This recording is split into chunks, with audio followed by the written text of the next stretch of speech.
I started the divorce because I saw that a spouse who was financially struggling wasn't valuable to me. My world was turned upside down when, on a business trip, my husband suddenly told me he wanted a divorce and that he was already married to his lover. To make things worse, he accused me of marrying him just for his money and demanded that I give up any rights to our property. Facing my indifferent husband, who had always looked down on me since we got married, led to his complete downfall. My name is Lisa. I'm 40 years old. I was raised by a single mother after my father died when I was in kindergarten. Despite the financial hardships, we found happiness as a family of 3. Even now, with a decent job and salary, I still live frugally because of my upbringing. I married Larry, a wealthy man I met through a friend. I was drawn to his kindness and the new possibilities he introduced to me. After we got married, our different views on money and gender roles became clear. Larry imagined a traditional home where I would stay at home, but I was committed to my career and staying financially independent. Before we married, Larry suggested I become a housewife, assuming I would accept traditional roles. However, I made it clear I wanted to keep working until we had kids, pointing out the financial advantages. I managed to convince him, but the reality of balancing work and home responsibilities was hard. Even though I worked full-time, I still had to do all the house chores, leaving us little time together. Meanwhile, Larry, sticking to a traditional husband's role, did nothing at home. He just enjoyed his dinner and relaxed when he got home. Trying to balance work and home life strained our relationship and made me wonder if this was really what marriage was supposed to be like. I was afraid to tell Larry how unhappy I was because I thought he might make me quit my job, even though he didn't help at home. I hoped that having children might improve our relationship, but we were becoming more distant, making me doubt we could start a family. Feeling it was urgent to talk about this, I approached Larry. "Hey, we should think about having kids, right?" I said. "Kids? You're pretty energetic for someone tired from work and chores," he replied.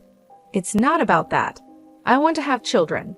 We haven't been married long, but I'm already over 32. Women can only have children for a certain time, and it's getting harder for me to conceive as I get older. It's almost too late. But we don't need kids. If we have one, you'll expect me to help, right? You know I'm busy with work and won't help with raising children. Isn't it strange to say you won't help with child rearing even before they're born? I plan to raise them alone, but shouldn't you at least want to help? It's your child too. Child rearing is your job. I'm working to support the family, so I definitely won't help with the kids. You'll just complain that I don't help, making me the bad guy. You must have been taught to be poor and have lots of kids since you were born. We're not poor. We don't need kids. End of discussion. Larry abruptly ended the conversation and went to his room. Alone in the living room, I broke down in tears. My desire for children was not only rejected, but he also mocked my upbringing.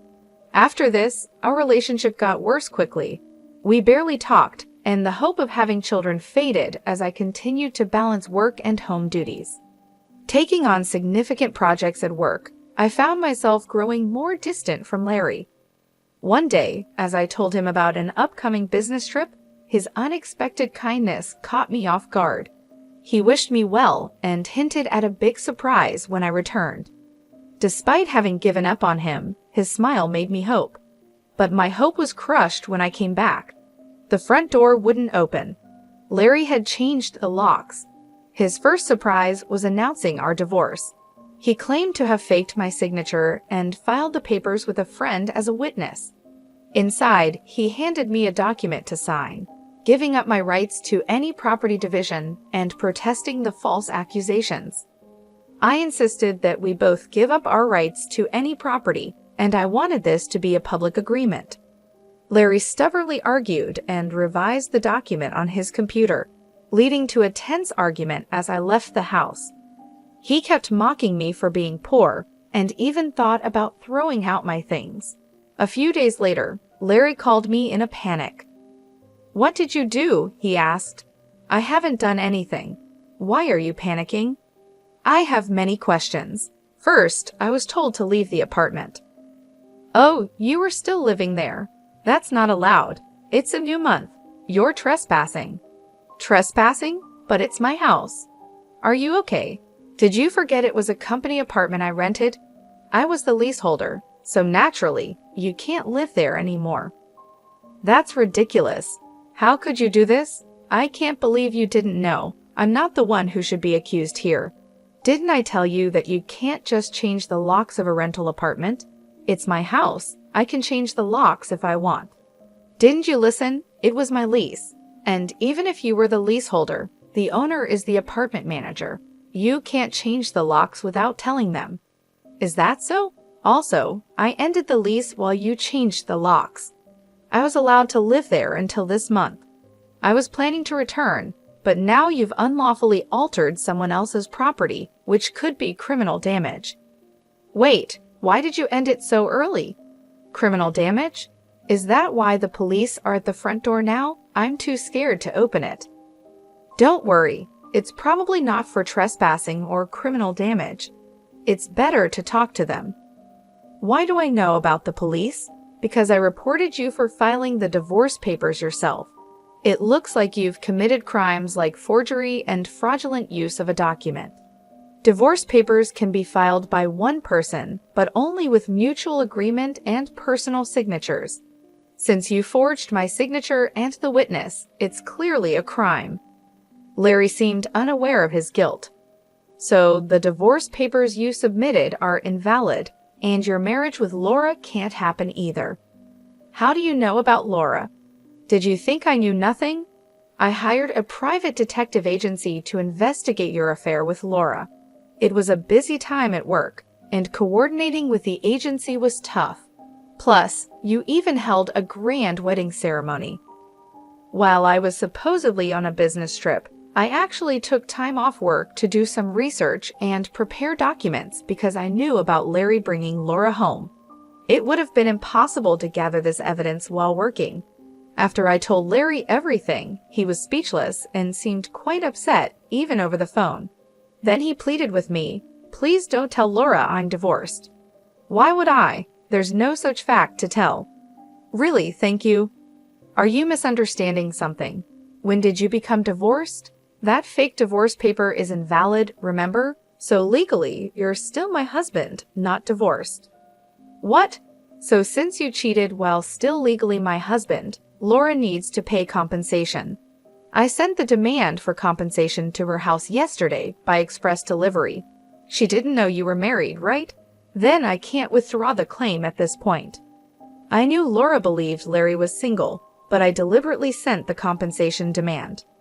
Laura hasn't contacted me yet, so maybe she hasn't received the letter.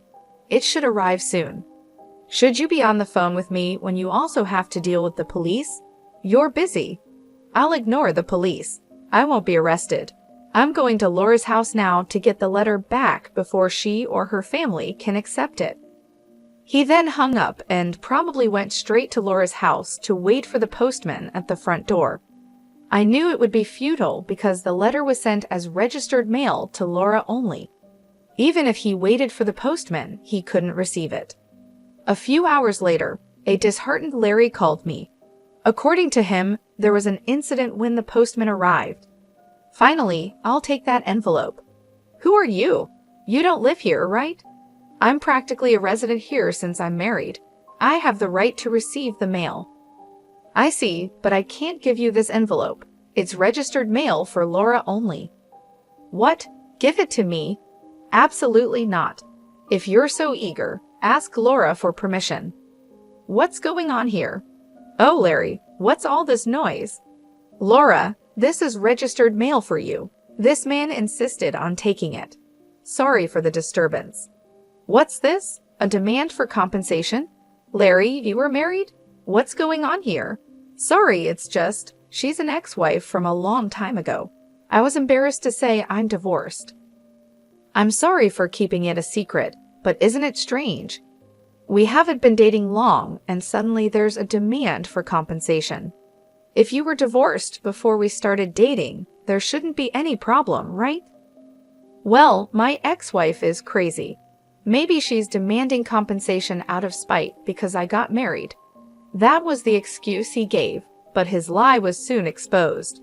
The envelope included a letter I wrote along with my contact information, so Laura called me directly.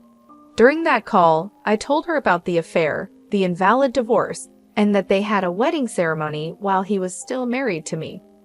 Although they had a wedding ceremony, they hadn't submitted the marriage registration yet. Larry wanted to submit it on April Fool's Day, so it was still pending. He probably delayed submitting the marriage registration because he was unsure whether the divorce was finalized. After being exposed, Larry left Laura's house and shamelessly contacted me again. I still had something to tell him, so we agreed to meet at a nearby cafe. As soon as I arrived, Larry said, "Lisa, please withdraw the compensation claim. Let's pretend we've been separated for a long time and officially divorced now. I can apologize to Laura for being secretly divorced and maybe cover it up. Do you think I'm desperate to stay married to you? I was going to file for divorce anyway, but since you cheated, you'll pay compensation." "Just trying to extort money from me, huh? Typical of the poor. You have such a poor heart," he said. "You're talking nonsense. Depending on my answer, everything can change. There's still an option where we don't divorce if I say no. You can't reject it, meaning you can't marry Laura and your marital status will be exposed." "Fine, I'll pay the compensation. Just divorce me now. Sign here." Then, about property division. "Property division?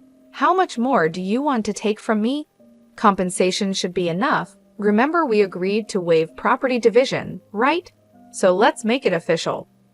"All right, you're not as bad as I thought. Thank you." We then went to a public notary, made a public document for compensation and property division, and then to the city hall to submit the divorce papers, finalizing our divorce. Relieved, I exchanged final words with Larry. "Glad we don't have to divide property." "What are you saying? I'm the one who benefits from that. By the way, do you even have assets after paying me compensation?" "Laura will also claim damages. She mentioned charging you for the wedding expenses." "That's impossible. I'm marrying Laura. She can't claim that we're divorced now, so there should be no problem." "Still living in a fantasy, huh? You committed marriage fraud. You had a wedding while still married. Do you think Laura still believes you?" "Marriage fraud. That's ridiculous. Laura will believe me." "Believe that if you want. I heard from Laura directly. Also, weren't the guests at your wedding paid actors? You still owe them, you know." "You know about that? I haven't paid them yet. What does it matter to you? You could have just taken property division and been better off." "That's what I wanted to tell you. Even if we had divided property, you would have benefited more." "What are you talking about, poor woman? Your family is poor and you only make $230,000 a year, right? Even if you got a raise, it would be barely $30,000. You don't have any property." "You keep calling me poor, so I thought you might be mistaken. Yes, my salary is indeed $145,000, but you know I work for a foreign company, right? It seems you have no interest in me, but I became a director of the American branch. It's not $145,000 per year, but per month. $170,000 per month, so that's an annual income of $2.5 million. You're still bad with numbers. How do you manage to keep a job? It's $2.5 million a year. $2.5 million? That can't be true. Of course, I haven't had the chance to spend such an amount, so I've been saving it for the future. The savings from before our marriage aren't part of the property division, but there's still a considerable amount since our marriage. So I could have received half of that in the property division. You were my wife after all. I'll get the divorce papers corrected. Are you okay? After all the contempt, you think I'd gladly undo the divorce if you have that much money? You don't need to claim compensation, right? It's just a small amount for you. He who laughs at 1 cent will weep for 1 cent. This compensation is for the mental anguish you caused me. I'd like to claim more, honestly. And since we've made it official, make sure to pay it, even in installments. I'll be penniless. Also, don't go back to that apartment. Your belongings should have been moved to your parents' house by now. You thought I had few belongings, but that was because I had already moved most of them. Were you that indifferent to me? I can have so little, so I have to go back to my parents' house. They don't know anything yet, do they? Let me explain. Don't say anything. I already told them everything. It's only fair to explain why we're divorcing. Oh, and your father said never to step over our threshold again, so I have nowhere to go. He collapsed and I left the cafe. Later, I heard he caused trouble at the police station. Despite my advice, he went back to the apartment. He just sat there aimlessly in the empty apartment until the manager called the police, and he was taken away. I'm not sure if it was for obstructing public duties, trespassing, or the falsified divorce papers. Eventually, his parents took responsibility for him. After talking with me and learning about Laura, they decided that apologizing and paying damages to Laura's family came first.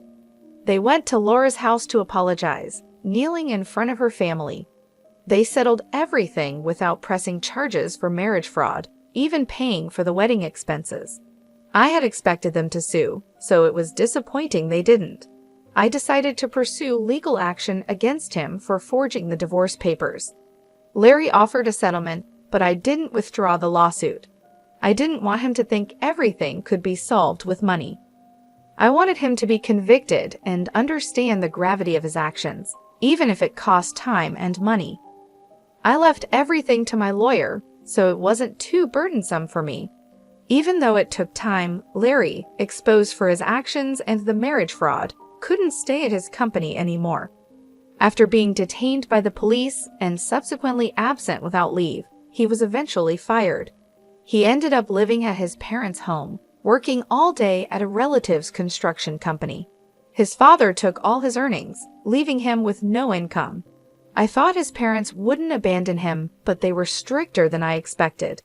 They paid my compensation and Laura's compensation, planning to make him work hard until he repaid everything. He lived in a shed-like place with no electricity, receiving only $10 per day for food, deducted from his salary. They planned to kick him out once he'd repaid everything, a harsh fate. After years of hard work, I was offered a position at the head office abroad, so I moved overseas after the divorce was finalized. I worried that Larry might come to me for help or harbor resentment, but moving abroad alleviated those concerns. Initially, I thought work would be my sole companion for a while, but life took an unexpected turn. I soon found myself in a new relationship. I am now dating a foreign executive at our head office. Things have progressed quickly and I'm pregnant with plans to marry soon. I shared everything about my past and my ex-husband with him, and he's been incredibly understanding and supportive. We've discussed our future together in depth. I'll be taking maternity leave soon, and we've planned for me to return to work afterward.